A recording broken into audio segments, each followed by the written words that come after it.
नमस्कार, न्यूज 24 देख रहे हैं आप। मैं हूं आपके साथ डॉक्टर मीना शर्मा। आज पूरे देश में महानगरी मुंबई से शेयर बाजार में आई गिरावट ने, शेयर बाजार में मची त्राहिमाम ने पूरे देश में एक तरह से जो शेयर मार्केट में निवेश करने वाले लोग हैं, आम आदमी से खास आदमी तक, सभी की नींद उड़ाई हुई है। 28 साल का रिकॉर्ड शेयर मार्केट में टूटा है। इतना नीचे, इतनी जबरदस्त गिरावट आखिर क्यों है? लगातार पिछले कुछ समय से बजट देश का जब आया, उसके बाद से ही शेयर मार्केट में वो रिस्पॉन्स नहीं था जो होना चाहिए था। शेयर मार्केट के एक्सपर्ट्स ने कहा कि धीरे-धीरे मार्केट रिवैम्प करेगा, लेकिन ये जो इतनी जबरदस्त गिरावट है, इसका क्या कारण है? हमारे खास मेहमानों के साथ इसी पर चर्चा करते हैं। दिन भर से विशेषज्ञ इस पर जबरदस्त राय दे रहे हैं अलग-अलग प्लेटफॉर्म्स पर। न्यूज 24 पर हमारे जो खास मेहमान हैं वो क्या बताते हैं, सुनते हैं। हमारे साथ Inderjeet Singh, associate editor news 24 जुड़े हुए हैं मुंबई से। Raghav Chaturvedi ji share market expert हैं, आप जयपुर से जुड़े हैं। Vinod Fogla share market expert हैं, आप भी जयपुर से जुड़े हैं। दिनेश कुलश्रेष्ठ जी अर्थशास्त्री हैं, आप सभी का बहुत बहुत स्वागत है। तो शुरुआत दिनेश जी आपसे करते हैं, प्रोफेसर दिनेश कुलश्रेष्ठ। जब शेयर मार्केट इस तरह से रिस्पॉन्स करता है, इस तरह से जबरदस्त गिरावट देखने को मिलती है, तो पूरी अर्थव्यवस्था, पूरी इकोनॉमी पे उसका सीधा-सीधा इम्पैक्ट किस रूप में समझ में आता है, सामने आता है? आम आदमी के जीवन पर उसका सीधा असर क्या होता है? जी। मीना जी, आपको नमस्कार और सभी साथियों को मेरा प्रणाम। देखिए, भारत का जो अर्थव्यवस्था है, जो जिसको हम कह रहे थे उभरती हुई अर्थव्यवस्था, उसमें स्टॉक मार्केट का एक बहुत बड़ा रोल है। अगर मैं फरवरी 2000 ये 25 जो आज 28 तारीख है, मैं 1 फरवरी से 28 तक की बात करूं, तो इस महीने लगभग 7.46 लाख करोड़ का लॉस हो चुका है 1 महीने में। और अगर मैं बात करूं, मतलब सॉरी, आज का दिन का है 7.46 एक दिन का, ओनली वन डे, आज 28 तारीख का। पूरी फरवरी में 40 लाख करोड़ का लॉस हो चुका है। आप समझ सकते हैं कि इकोनॉमी पे जो आपका प्रश्न था मीना जी, कि इकोनॉमी पे कैसे असर डालती है चीज, वो साफ साफ नजर आ रही है कि एक दिन में 7.46 लाख करोड़ का लॉस होना 28 तारीख को केवल ये दर्शाता है कि किस तरीके से मार्केट अभी जो है ना सरपेंटाइल कंडीशंस में निकल रहा है। मतलब जो एक स्नेक की तरह निकल रहा है, और ऐसी कंडीशंस में क्या हो रहा है, डाउन डाउन डाउन होता चला जा रहा है। क्वेश्चन ये है कि अगर डाउन हो रहा है तो लगभग कारोबार के अंत में आज जो देखा गया, सेंसेक्स लगभग 14.33 अंक, यानी कि 1.9 फीसदी की गिरावट के साथ 73,198.10 के स्तर पर बंद हुआ है, जो बहुत निचला स्तर है। और भाई निफ्टी का अगर हम देखते हैं 420.35, यानी कि 1.86% की गिरावट के साथ अगर हम उसको आंकड़े में लें तो 22,124.70 के निचले स्तर पर आ गया है। इस स्थिति में क्या हो सकता है, क्या कभी ऐसा भारत के शेयर बाजार में हुआ है? मैं यहाँ पर ध्यान देना चाहूंगा मैम कि लगभग, अगर मैं बहुत पीछे ना जाऊं, अगर मैं बात करूं कि 2008 की ही बात कर लें, तो लेमन ब्रदर्स के कारण अमेरिका में जब डाउनफॉल हुआ, और ऐसी स्थिति में जब शेयर मार्केट क्रैश हुआ, तो शेयर मार्केट के क्रैश होने के कारण वित्तीय संकट आया, तो लगभग 60% मार्केट जो है ना डाउन हो गया था। 2000 में डॉट कॉम बबल का फटना, 40% गिरावट आई थी। 1990 की दशक की बात कर रहा हूँ, कि अंत में इंटरनेट आधारित कंपनियां तो थी, उनके सीधा-सीधा इकोनॉमी पे इसका जो प्रोफेसर दिनेश कुलश्रेष्ठ जी एकदम सीधा असर समझ में आ रहा है। और पिछले कुछ दिनों से इस तरह की चर्चाएं भी देश में बहुत जी हो रही हैं कि भारत की अर्थव्यवस्था जो है वो अच्छी स्थिति में है नहीं। एक तरफ तो हम बड़े-बड़े सपने देख रहे हैं, लेकिन ग्राउंड रियलिटी कुछ और है। इंद्रजीत सिंह जी, मुंबई में इस पूरे सुबह से लेकर अब तक जो गिरावट है, उसका असर किस रूप में देखा जा रहा है? किस तरह के रिएक्शन आ रहे हैं? मीना जी, अभी मैं गया था बीएससी बिल्डिंग के बाहर, जिसको दलाल स्ट्रीट कहते हैं। वहां पे बहुत सारे निवेशक जो हैं वो टकटकी लगाकर एक एक करके देख रहे थे कि नंबर्स कैसे बदल रहे हैं। सारे लोगों के अंदर एक निराशा की भावना थी, क्योंकि 5 महीने से शेयर बाजार लगातार गिर रहा है। अब इसका अगर कारणों की बात करें तो बहुत सारे कारण हो सकते हैं, लेकिन जो सबसे बड़ा कारण अब तक समझ में आ रहा है वो डॉलर के मुकाबले जो रुपया कमजोर हो रहा है, वो सबसे बड़ा कारण सामने आ रहा है। इसके अलावा डबल टैक्स है, एक तो एसटीटी है, इसके अलावा long term capital gain tax है। तो उसमें जो बढ़ोतरी हुई है उससे कहीं ना कहीं जो विदेशी निवेशक हैं उनका जो मुनाफा है वो घट गया है। वो अपने देश में उतना मुनाफा कमा ले रहे हैं। जैसे सपोज कीजिए कि कोई यूएस का, यूके का निवेशक है, तो वहां वो डॉलर में अगर पैसे यहाँ लगाता है, वो फिर कन्वर्ट करके देखता है तो कुछ नुकसान वहां पर उसको हो जाता है, कुछ टैक्स के कारण नुकसान हो जाता है। तो कुल मिलाकर वो 7-8% से ज्यादा मुनाफा नहीं ले जा पा रहा है। इसके अलावा अगर भारतीय कंपनियों की बात करें तो उनका जो क्वार्टरली रिजल्ट आ रहा है वो कोई पॉजिटिव संकेत नहीं दे रहा। तो ये सारे कारण जो है, इससे मार्केट में अनिश्चितता बनी हुई है। 5 महीने से लगातार गिरावट का दौर है। 28 साल का रिकॉर्ड टूटा। 28 साल पहले 1996 के पहले इस तरह का देखा गया था कि 8 महीने तक जो मार्केट गिरा था और 31% से ज्यादा की गिरावट हुई थी, और अब करीब करीब 15% की गिरावट दर्ज हुई है। तो कहीं कहीं काफी चिंता की बात है। जानकार तो ये भी कहते हैं कि सरकार को इसमें इंटरवीन करना चाहिए, कुछ न कुछ जो कैपिटल गेन टैक्स है उसमें कुछ कमी करनी चाहिए, या कोई दूसरा उपाय करना चाहिए, या देखना चाहिए किस तरह से डॉलर के मुकाबले रुपया मजबूत होगा। ये सारे उपाय करने चाहिए। आपको एक एग्जांपल बताता हूं मीना जी की पिछले 5-6 महीने के दौरान करीब करीब जो 65 से 60 से 65 लाख जो एसआईपीज हैं वो बंद हो गए हैं। तो आप समझिए कि कितने बड़े पैमाने पर हमारे यहाँ नए निवेश जुड़े थे। बहुत बड़ा 50 लाख के करीब एसआईपी अकाउंट्स का बंद होना बहुत बड़ा संकेत। विनोद फोगला जी, सवाल ये कि शेयर मार्केट, जैसा इंद्रजीत सिंह जी ने कहा कि लोगों का ये कहना है, विशेषज्ञों का ये कहना है कि सरकार को इंटरवीन करना चाहिए। सरकार क्या करे? नमस्ते मैम, एंड आपके सभी दर्शकों को नमस्कार। देखिए मैम, सरकार का काम है ग्रोथ का एनवायरनमेंट देना, जो कि सरकार बड़ा बखूबी दे रही है पिछले 10 सालों से। एसआईपी के अकाउंट बंद होना ये कोई पहली बार नहीं है। एसआईपी अकाउंट उससे पहले भी बंद हुए हैं, क्योंकि जब बेस बढ़ता है तो एसआईपी के अकाउंट बंद होना एक सामान्य बात है, क्योंकि ये बाजार कोई पहली बार बंद नहीं हुआ है। रिटेल इन्वेस्टर आप देखिए, विदेशी लोग इससे पहले भी पैसा लेकर के गए बाहर। 2008 में भी 65,000 करोड़ रुपया लेकर के गए। अभी भी करीबन 1.4 लाख करोड़ रुपीस लेकर के गए, जो कि एक बहुत बड़ा अमाउंट होता है। लेकिन आप एक इंटरेस्टिंग बात देखिए, एक दिलचस्पी की बात देखिए कि रिटेल इन्वेस्टर ने ऐसे बाजार में अंगद की तरह पैर जमा के खड़े हैं। एक सिंगल इन्वेस्टर, आज हम भी इतने सारे इन्वेस्टर्स का पोर्टफोलियो मैनेज करते हैं, एक रिटेल इन्वेस्टर का फोन नहीं आया कि एसआईपी जो है हमारी बंद करनी है या हमें बाजार से डर लग रहा है। क्यों नहीं डर लग रहा? क्योंकि ज्यादातर रिटेल इन्वेस्टर ने, मेजॉरिटी ऑफ रिटेल इन्वेस्टर ने अपने फाइनेंशियल गोल को ध्यान में रख करके एसआईपी शुरू की है। और ऐसे वक्त को रिटेल इन्वेस्टर को त्योहार की तरह बनाना चाहिए। और एसआईपी मैं आपको बोलूं, आपके माध्यम से दर्शकों को बोलूंगा कि ऐसे टाइम में आप डबल ट्रिपल अमाउंट का एसआईपी कीजिए, ताकि आपका ज्यादा से ज्यादा पार्टिसिपेशन हो। चाहे आप उसके बाद 1 साल, 2 साल, 6 महीने बाद जब भी बाजार वापस बाउंस बैक करे तो आप चाहे नॉर्मल करें। और ऐसा रिटेल इन्वेस्टर पिछले 10 साल से कर रहा है।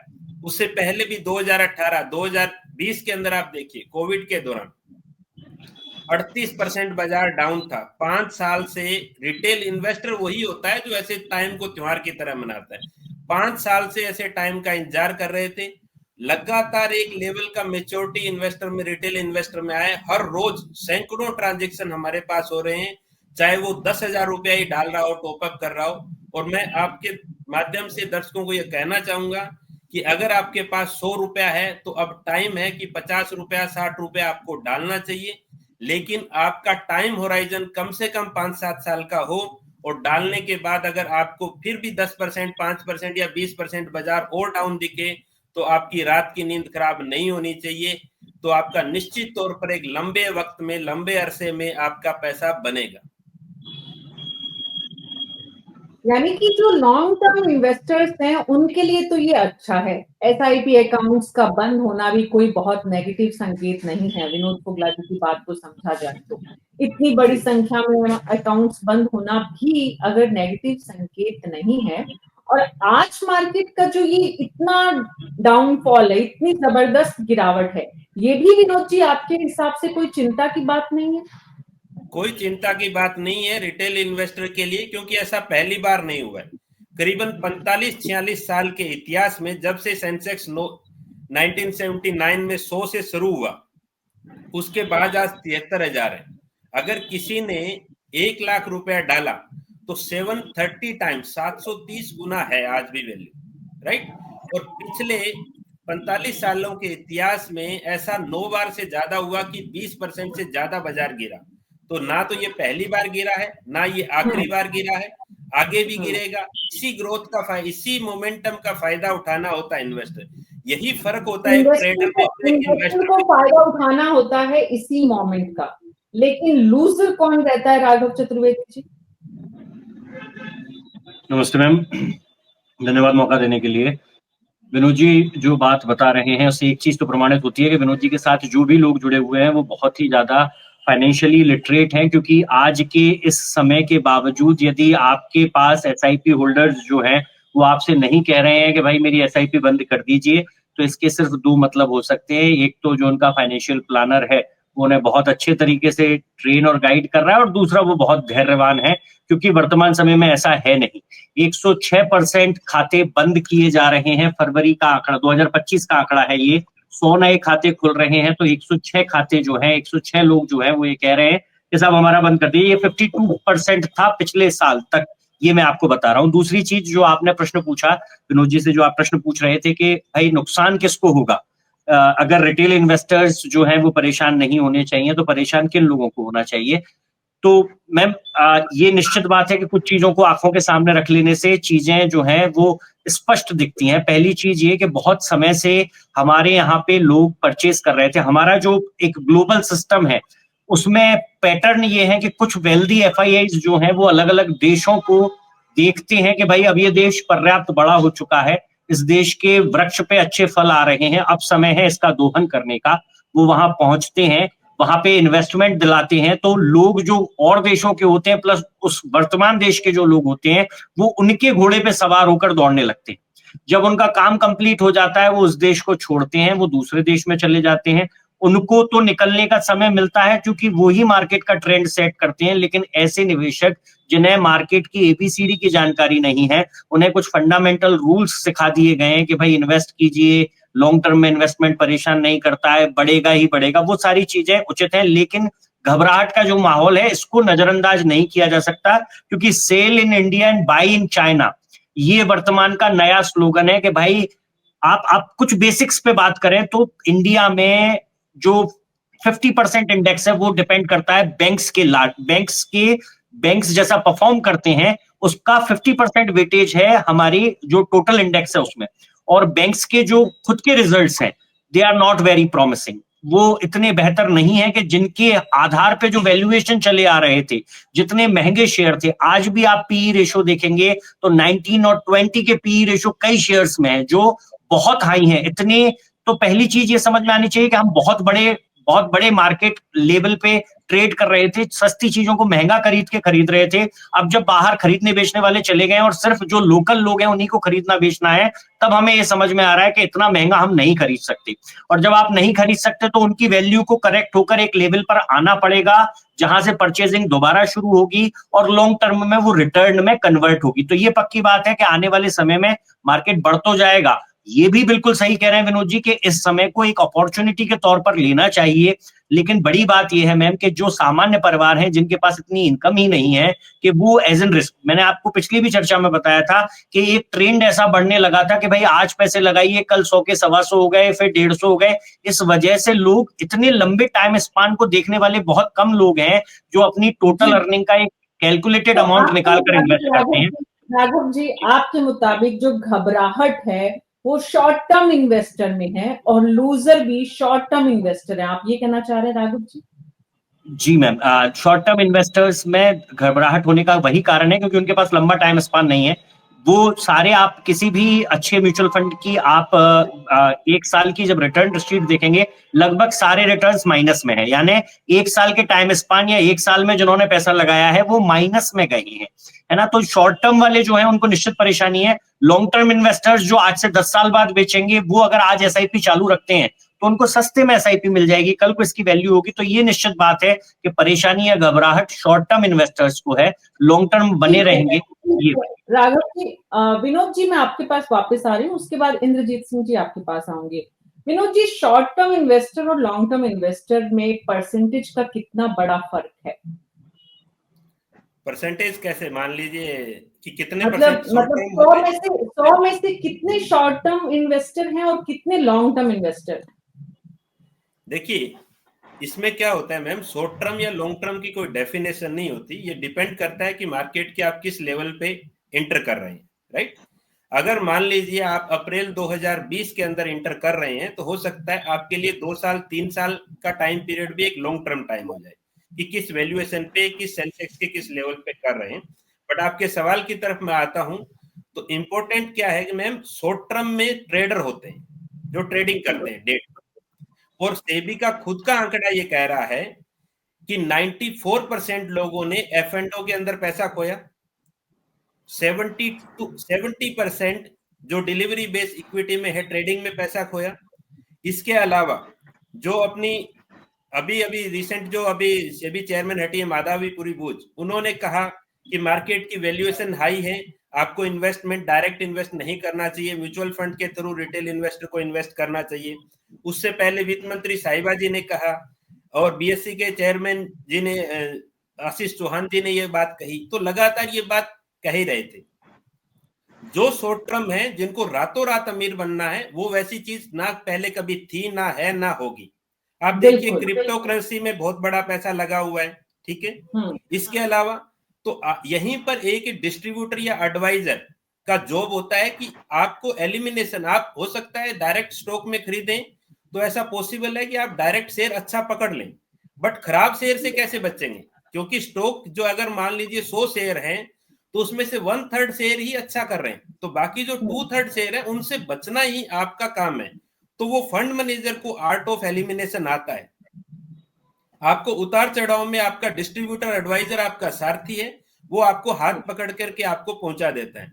और एसआईपी जो करते हैं वो लॉन्ग टर्म इन्वेस्टर ही होते हैं, उनको 10 साल 15 साल 20 साल, क्योंकि जब इन्वेस्टर ऑनबोर्डिंग होता है तो उसको ये बात सारी बताई जाती है, पुराना हिस्ट्री दिखाया जाता है कि पहले भी ऐसा हुआ है कि 3 साल 5 साल तक एसआईपी के 0% रिटर्न रहे। कोविड के दौरान एसआईपी 3 साल की एसआईपी के 0% रिटर्न थे, तो उसके बाद भी पैसा बना है।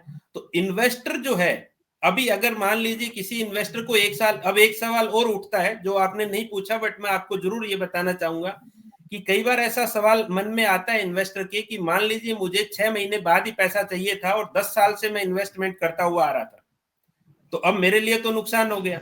तो उसका सबसे बढ़िया तरीका क्या है कि असेट एलोकेशन फॉलो करें। असेट एलोकेशन में क्या होगा कि जैसे जैसे 8-10 साल में आपका प्रॉफिट बना, तो ईयर ऑन ईयर आपका प्रॉफिट बुक होकर के डेट में चला जाएगा, तो जितना पैसा आपको चाहिए वो ऑलरेडी आपका non subject to market risk होगा, डेट यानी सब्जेक्ट टू मार्केट रिस्क नहीं होगा।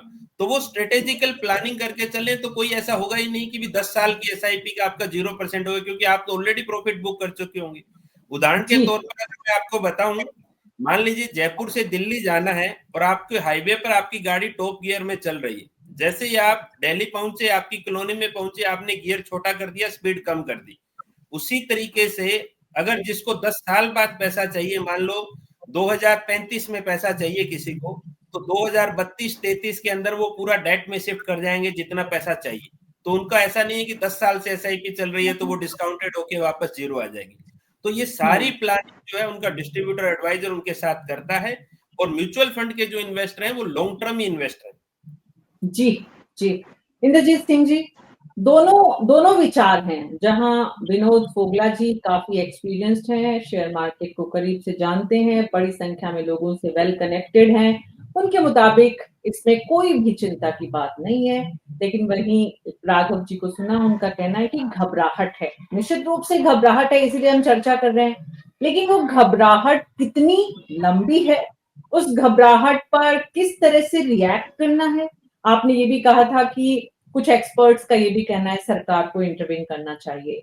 तो दरअसल सरकार से अपेक्षाएं क्या हैं उन एक्सपर्ट्स को, मुंबई को और शेयर मार्केट को? जी बिल्कुल, जो एक्सपर्ट से हमारी बात हुई उनका कहना था कि जो long term capital gain tax है 12.5% है, उसको फिर से 10% पे लाना चाहिए। इससे जो है निवेशकों का जो फॉरेन इन्वेस्टर हैं उनका विश्वास बढ़ेगा, हमारे मार्केट में फिर से लोग आएंगे, क्योंकि मार्केट में कोई भी आता है मुनाफा कमाने के लिए आता है। जब उसका मुनाफा घटेगा तो वो दूसरा मार्केट एक्सप्लोर करेगा। जैसा कि आप देख रहे हैं कि ज्यादातर जो इन्वेस्टर हैं अपने देश से पैसा निकाल रहे हैं और चाइना की तरफ जा रहे हैं।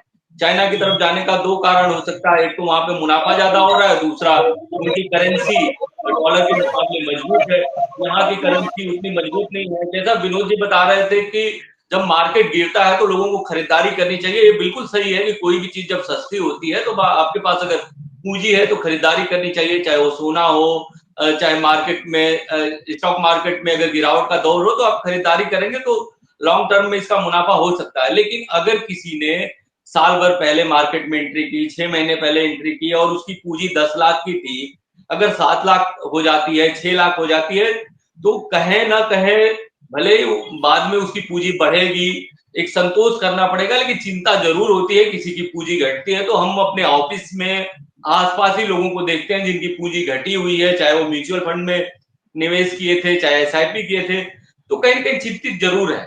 तो ये कहना कि किसी को चिंता नहीं होगी, जो लॉन्ग टर्म के निवेशक हैं, चिंता जरूर होती है। अपनी पूंजी रोज डेली लोग देखते रहते हैं कि हमने कितना लगाया था, कितना हुआ था, उससे कितना घटा है, तो कहीं ना कहीं चिंता तो रहती है। जी मैम। जी, चिंता रहती है। प्रोफेसर दिनेश कुलश्रेष्ठ निश्चित रूप से चिंतित हैं, इसीलिए हम चर्चा कर रहे हैं। लेकिन इस चिंता से कहीं भी कोई ऐसा पैनिक सिचुएशन ना हो। लोग जो है जिन्होंने इन्वेस्ट किया है और जिनको लग रहा है, क्योंकि ये बात सही है कि जो शॉर्ट टर्म इन्वेस्टर है या जिसके पास पैसा सीमित है और जिसको लग रहा है कि मेरा सारा पैसा डूब गया है या डूब सकता है या इस तरह के डर से वो ग्रसित है, और इन लोगों की संख्या भी बहुत बड़ी है। तो प्रोफेसर दिनेश कुलश्रेष्ठ, सवाल ये है कि कोई भी पैनिक सिचुएशन ना आए और लोग इस समय को थोड़ा धैर्य से निकाल दें, जैसा कि विनोद फोगला जी का कहना है। वो कैसे संभव है, उसके लिए क्या करना चाहिए? लोग जो दर्शक हमारे इस कार्यक्रम को देख रहे हैं, वो क्या इस समय को कैसे निकालें? हाँ जी मीना जी, ये आपने बहुत ही अच्छा प्रश्न पूछा है न्यूज़ 24 के दर्शकों के लिए और आम जनता के लिए जो लेमैन की तरह इसमें इन्वेस्टर के रूप में काम कर रहा है। देखिए, अभी वर्तमान में एज एन इकोनॉमिस्ट मैं बता सकता हूं मैम कि क्या स्थिति चल रही है। वैश्विक आर्थिक अनिश्चितता के दौर से गुजर रहा है।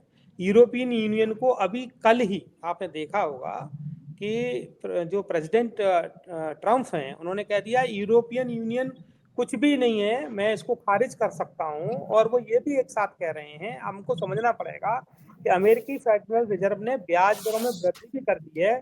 यूरोपियन बाजारों में कमजोरी का माहौल है। जर्मन में अभी गवर्नमेंट का स्थापना होनी है।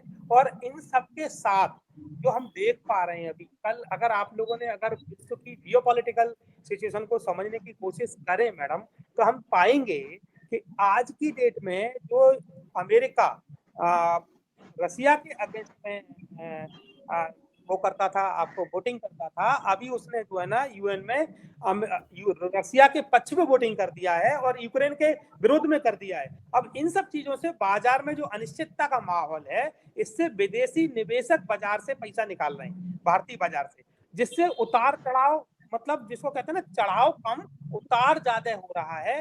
नतीजा ये निकल रहा है कि जियोपॉलिटिकल टेंशन के कारण हमारे यहाँ की जो कंपनी है उनके वित्तीय परिणाम भी बहुत उम्मीद से बहुत कमजोर आ रहे हैं। निश्चित रूप से अब आपका प्रश्न था, मैं उस पर आऊंगा कि ये कब तक घबराएंगे और ये अल्पकालिक है। अगर मैं एज एन इकोनॉमिस्ट यहाँ पे बात करूं तो ये एक क्वार्टर या 2 क्वार्टर तक का, जैसे मान लो अक्टूबर से ये डाउन हो रहा है, तो हम लोग कह रहे हैं कि अक्टूबर नवंबर दिसंबर जनवरी फरवरी 5-6 महीने से लगभग सितंबर से डाउन होना शुरू हुआ है, तो ये 2 क्वार्टर निकल गए। मुझे ऐसा लगता है, जहां तक मैं मान पा रहा हूँ, कि इसमें गवर्नमेंट एक इंजेक्शन के रूप में काम कर सकती है ये लीकेजेस को कंट्रोल करने के लिए। वो ये है कि लॉन्ग टर्म गेन जिस पे के टैक्सेस लगाए गए हैं उसको कहीं ना कहीं और रिड्यूस कर दे, और निश्चित रूप से उससे जो है ना मोटिवेट मिलेगा इन्वेस्टर्स को और वो इन्वेस्ट कर पाएंगे। क्योंकि वो कहीं ना कहीं घबराए हुए हैं कि इधर तो लॉन्ग टर्म हमें गेन देना होगा।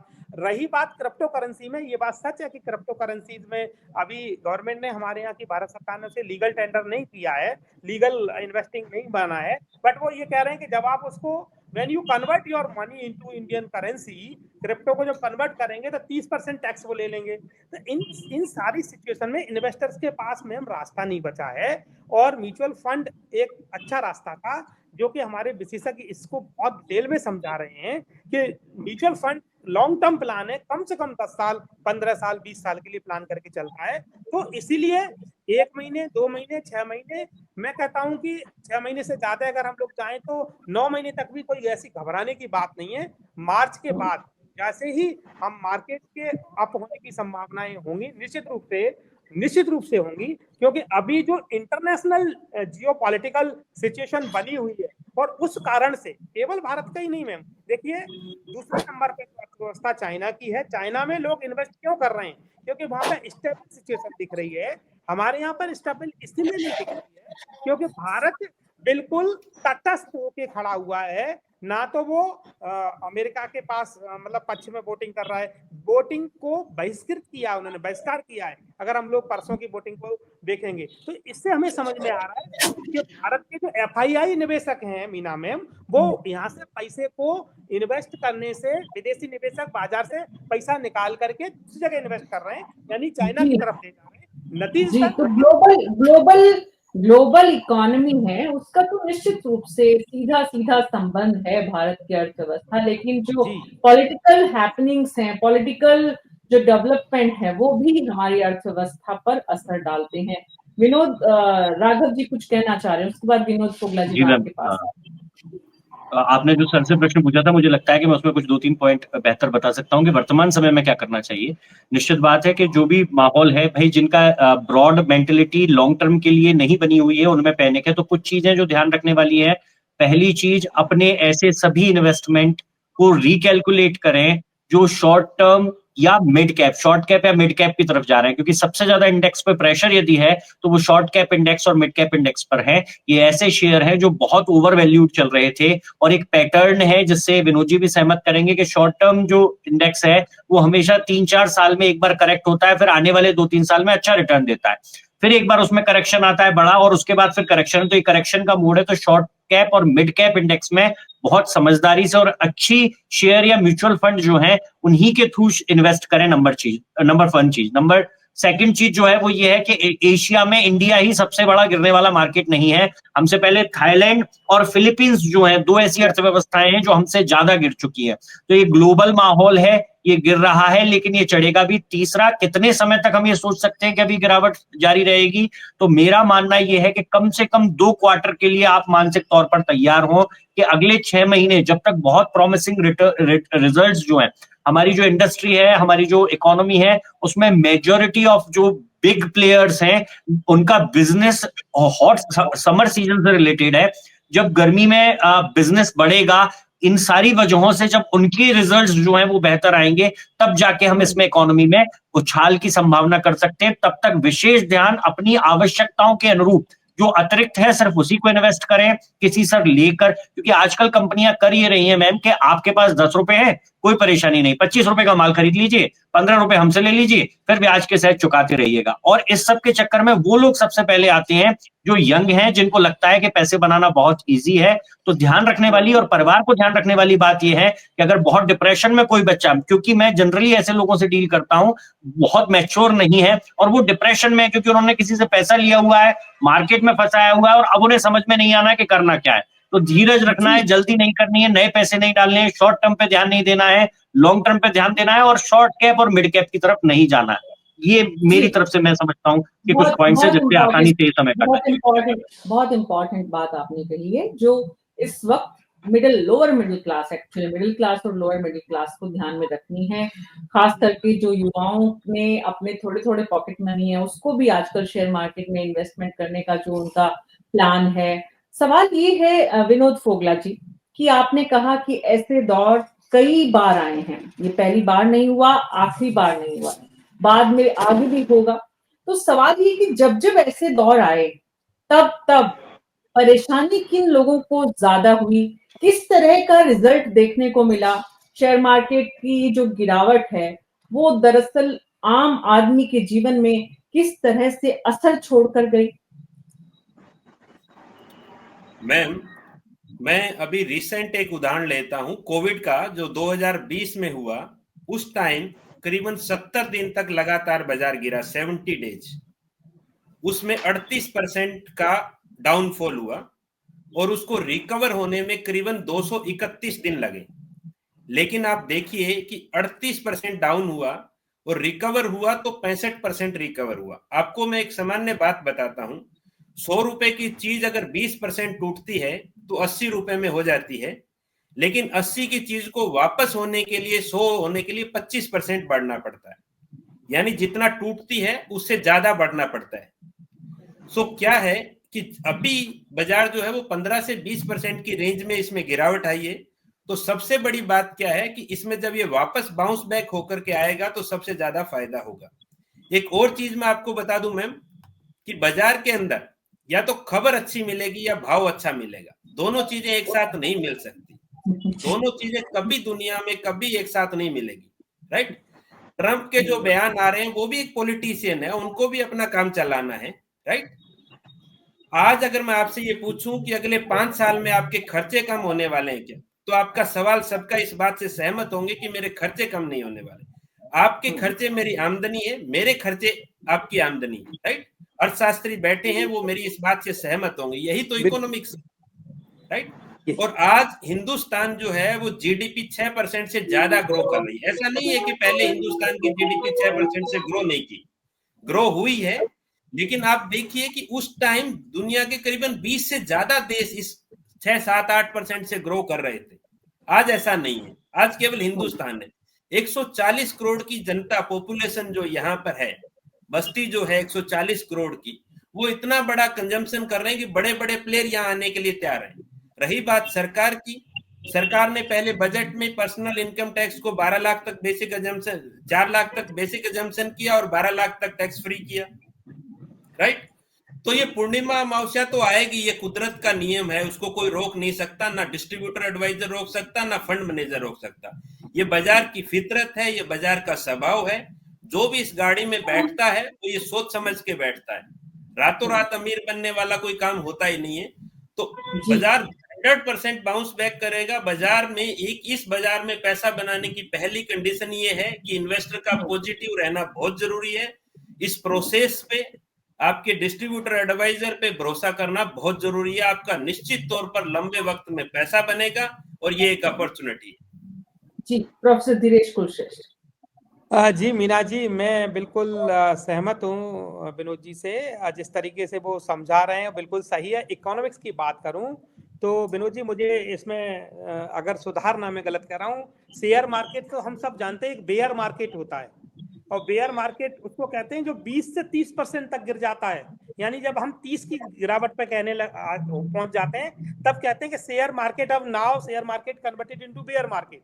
बट अभी हमारा 16% तक गिरा है, यानी कि स्थिति कंट्रोल में है मैम, अगर बाजार की स्थिति समझें तो। और ये केवल और केवल आर्थिक तौर पर जो मंदी जिसको हम कहेंगे, वो भी वैश्विक स्तर पर वैश्विक अनिश्चितता के कारण आ रही है। इस वजह से लोग हड़बड़ाहट में, निवेशक जो होते हैं ना, जो शॉर्ट टर्म सोच रहे हैं कि भाई पैसा लगाया और हम एकदम उसको निकाल लेंगे, बन रहा है, जैसे हमारे अन्य साथी गणों ने कहा था 100 लगाया 150 मिल रहा है, ऐसा भी टाइम आया था। वो लोग घबराहट के कारण उसको बेच रहे हैं और बहुत लोग इसको समझ रहे हैं। लेकिन अभी बेयर मार्केट की कंडीशन में हमारा शेयर मार्केट नहीं गया है। बेयर मार्केट की कंडीशन ही होती है कि कीमतें अपने हाल के उच्च स्तर पर पहुंच जाएं, जो 20 से 30% तक के गिरावट को दर्शाती हैं।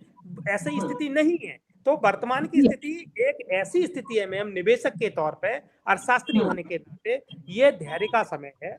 इसमें क्या है कि एक हमको इन्वेस्ट फंड मैनेजर के साथ बैठ के प्लान करके ज्यादा से ज्यादा फंड को अभी डाल देंगे तो निश्चित रूप से मुझे लगता है कि 2 क्वार्टर के बाद, यानी कि मैं 5-6 महीने के बाद एक्सपेक्ट कर रहा हूँ, निश्चित रूप से फंड बढ़ेगा, मार्केट अप होगा। और ये बात जो हमारे भाई साहब कह रहे हैं, जो कि इसके विशेषज्ञ हैं खासतौर पर शेयर मार्केट के, तो 1992 में मैडम, मुझे याद है हर्षद मेहता का जो है घोटाला हुआ तो 55% मार्केट गिरा था। 2000 में .com बबल घोटाला हुआ, 40% गिरा था, 2008 में 60% गिरा, और फिर वो बाउंस बैक हुआ। तो ऐसा नहीं है। 2013 में 25% गिर चुका है मैम, जिसको बोलते हैं टेपर टेंट्रम। कोविड-19 में 40% की गिरावट हुई है। तो प्लीज ट्राई टू अंडरस्टैंड। जो हमारे दर्शक हैं उनसे आपके चैनल के माध्यम से मैं समझाने की कोशिश करूंगा कि ये समय इन्वेस्टमेंट का राइट टाइम है। इन्वेस्टमेंट का राइट टाइम है, इसे अपॉर्चुनिटी बनाना है, इसे अवसर बनाना है, और आपदा में अवसर देश के प्रधानमंत्री कहते हैं। बहुत बहुत शुक्रिया आप सबका इस चर्चा में शामिल होने के लिए। तो कुल मिलाकर जो बात समझ में आ रही है वो ये कि शेयर मार्केट में भारी गिरावट है, त्राहिमाम है, लेकिन आम आदमी को इसे एक अवसर के रूप में उपयोग में लेना है। इस वक्त इन्वेस्टमेंट करना है। अगर आपको अपने पैसे की कीमत बढ़ानी है तो आने वाले दिनों में शेयर मार्केट में वापस एक बार फिर से उठाव आएगा, और तब आप महसूस करेंगे कि ये दौर चलता रहता है, आता जाता रहता है। शेयर मार्केट में ये पहली बार नहीं हुआ है और ना ही आखिरी बार हुआ है। न्यूज़ 24 के सभी दर्शक इस कार्यक्रम को देखकर जरूर अपने इन्वेस्टमेंट प्लान को और बेहतर करेंगे। इसी उम्मीद के साथ अभी मेरे साथ इतना ही। नमस्कार।